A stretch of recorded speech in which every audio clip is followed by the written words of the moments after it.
හොඳයි. එහෙමනම් මම තවත් උදාහරණයක් වාත් එක්ක සාකච්ඡා කරන්නයි සූදානම් වෙන්නේ. බලන්න මම දැන් ගත්ත උදාහරණය මොකක්ද කියලා. බලන්න. රුපියල් 10000ක පිරිවැය වූ භාණ්ඩ තොගයක් රුපියල් 15000කට අත්පිට මුදලට වික්කයි කියලා කියනවා. දැන් බලන්න. දැන් කොහොමද අපි ඒක ගිණුම් කරන සමීකරණයට බලපාන ආකාරය දක්වන්නේ? බලන්න. 10000ක පිරිවැය වෙච්ච භාණ්ඩ තොගයක් 15000කට අත්පිට මුදලට විකුණනවා. එහෙනම් මොකද වෙන්නේ? දැන් වික්කනකොට මොකද වෙන්නේ? ව්‍යාපාරයේ සතු තියෙන භාණ්ඩ තොගයක් අපිට පිටතට යනවා නේ. එහෙනම් මොකද වෙන්නේ? භාණ්ඩ තොගය අඩු වෙනවා ළමයි. රුපියල් 10000ක පිරිවෙච්ච භාණ්ඩ තොගය යන්නේ. ඒ නිසා තොගය අඩු වෙනවා 10000ක. ඒ වගේම තමයි තොගය 10000ක 15000කට විකුණන්නේ. අත්පිට මුදලට. ඒ නිසා සල්ලි අපිට එනවා කීයක්ද? 15000ක්. එහෙනම් මුදල් කියන වත්කම වැඩි වෙනවා ළමයි 15000ක්. ඒ විතරක්ද? දැන් 10000ක එකක් 15000කට වික්කයි කියලා කියන්නේ එතන මොකද තියෙන්නේ? ලාභයක් තියෙනවා. ඉතින් ලාභය කීයද? රුපියල් 5000යි. ඒ ලාභය අයිති කාටද? අයිතිකාරයට. ඒ නිසා ළමයි ඒ අයිතිකාරයගයි කිය නැත්තම් හිමිකම වැඩි වෙනවා කීයකින්ද? 5000. මේ මොකද්ද? ලාභය. ඔයාලට පැහැදිලිද?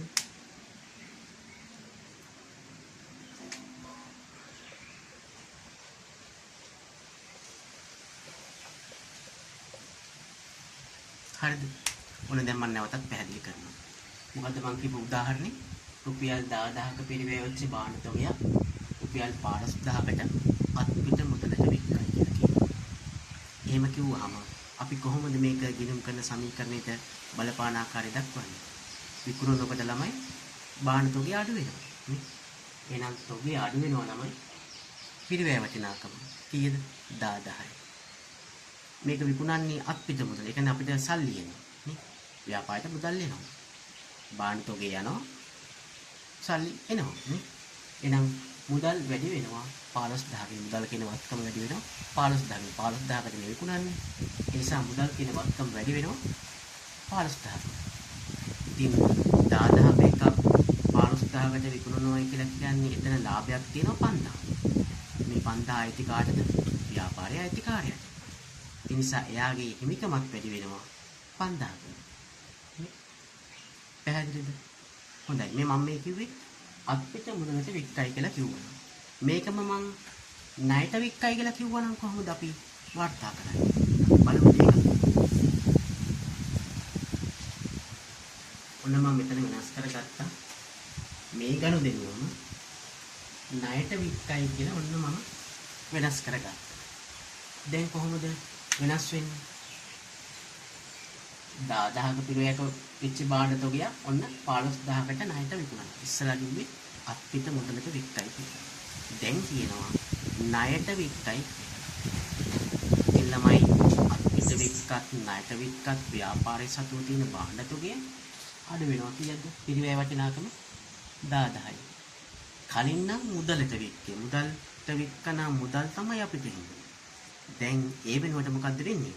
ණය ගැතියෝ කියන වත්කමක් වැඩි වෙනවා. එහෙනම් ළමයි මෙතන මුදල් නෙමේ වැඩි වෙන්නේ ණය ගැතියෝ.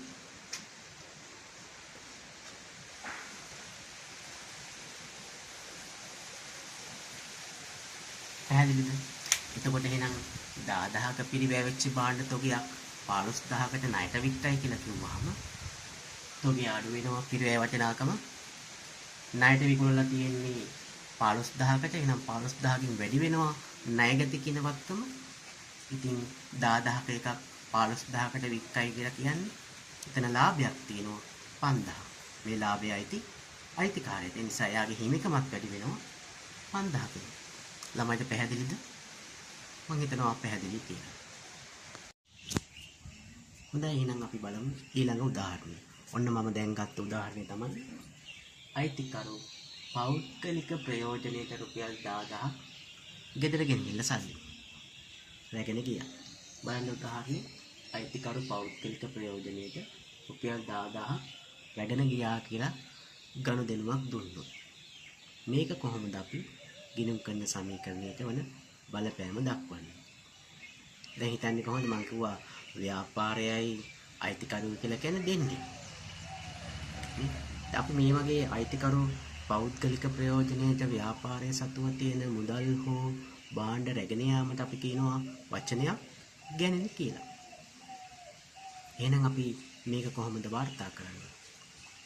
ව්‍යාපාරයේ සතුව තියෙන සල්ලි තමයි අරගෙන ගිහිලා තියෙන අයිතිකාරයා ගෙදර ගෙනහිල්ලා. එහෙනම් කොහොමද මේක වාර්තා කරන්නේ? එහෙනම් ව්‍යාපාරයේ සතුව තියෙන මුදල් කියන වත්කම අඩු වෙනවා රුපියල් 10000.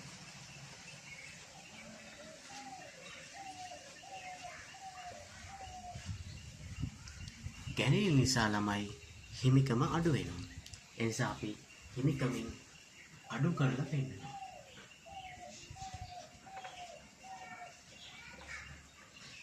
මොනවද මේ ගැනීම? එහෙනම් අයිතිකාරයා පෞද්ගලික ප්‍රයෝජනයට ව්‍යාපාරයේ සතුව තියෙන මුදල් රැගෙන ගියා කියලා ගනුදෙනුවක් දුන්නොත් ඔයා වාර්තා කරන්න ඕනේ මෙන්න මේ ආකාරයෙන්. කොහොමද? මුදල් කියන වත්කම් අඩු වෙනවා 10000කින් මේ ගනුදෙනුව හැටියට. ඒ වගේම අයිතිකාරයාගේ අයිතිය කියන්නේ හිමිකමත් අඩු වෙනවා රුපියල් 10000ක්. බලන්න 10000ක් වත්කම් පැත්තෙන් අපි අඩු කරලා තියෙනවා. මුදල් රැගෙන ගිය නිසා මෙතනින් භාණ්ඩ රැගෙන ගියා නම් තොගෙන් තමයි අඩු වෙන්නේ. තොග කියන වත්කම තමයි අඩු වෙන්නේ භාණ්ඩ රැගෙන ගියා නම්. දැන් අපිට කියන්නේ මුදල් රුපියල් 10000ක රැගෙන ගියා කියලා. එහෙනම් අපි මුදල් කියන වත්කම අඩු වෙනවා 10000ක්. ඒ වගේම හිමිකමත් අඩු වෙනවා රුපියල් 10000ක්. හිමිකම අඩු වීමට සම්බන්ධ ගනුදෙනුවක් තමයි ගෙනෙලි කියලා කියන්නේ. පැහැදිලිද? හොඳයි.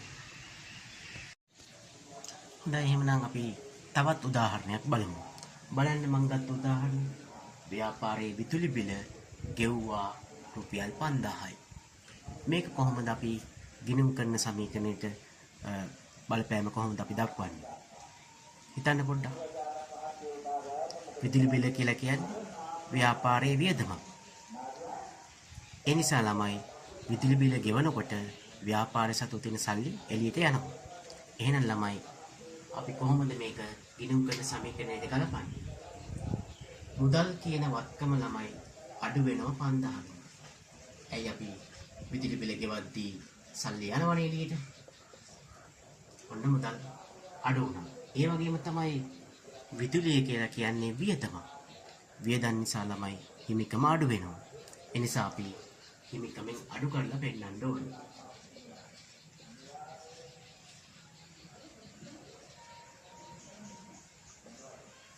පැහැදිලිද? එහෙනම් මොකද උනේ? ව්‍යාපාරයේ විදුලි බිල මුදලින් ගෙවුවාම මුදල් කියන වත්කම අඩු වුණා. වියදමක් නිසා හිමිකමත් අඩු වුණා. මම හිතනවා ඔබට පැහැදිලි ඇති කියලා. එහෙනම් ළමයි අපි ගනුදෙනු කීපයක්ම අරගෙන ඔයාට පැහැදිලි කළා කොහොමද ගිණුම් කරන සමීකරණයට බලපෑම කොහොමද අපි දක්වන්නේ කියලා අපි පැහැදිලි කිරීමක් කළා. ඒ නිසා මම විශ්වාස කරනවා ඔබට විභාගයේ එන ගාන කුමන ගනුදෙනුවක් දුන්නත් ඔබට අර හිතන්න කෝණි විදිය මම ඔයාලට කියලා දුන්නා කියලා. ඉතින් ඒ නිසා ඔයාට එන ගාන කුමන ගානක් ආවත් කුමන ගනුදෙනුව දුන්නත් ඔයාට අවශ්‍ය හිතීමේ ශක්තිය මම කියලා දීලා තියෙනවා. ඒ නිසා අපි නැවතත් වීඩියෝ එකකින් හම්බ වෙන තුරු